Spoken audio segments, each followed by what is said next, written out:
In October of 2001, less than a month after the devastating 9/11 attacks, the United States of America and a coalition of its allies invaded Afghanistan.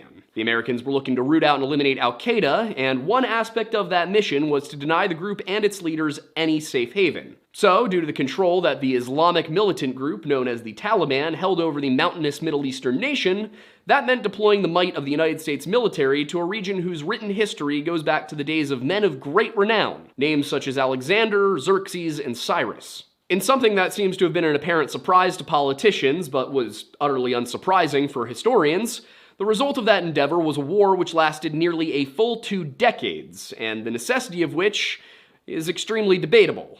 And on top of that, it resulted in the deaths of many tens of thousands of Afghans and over 2,000 American soldiers. But amongst all of those tragedies, one story stands out in its sheer peculiarity. You see, early in the conflict, coalition forces had established a base at Kandahar International Airport, built by the United States in the 1960s.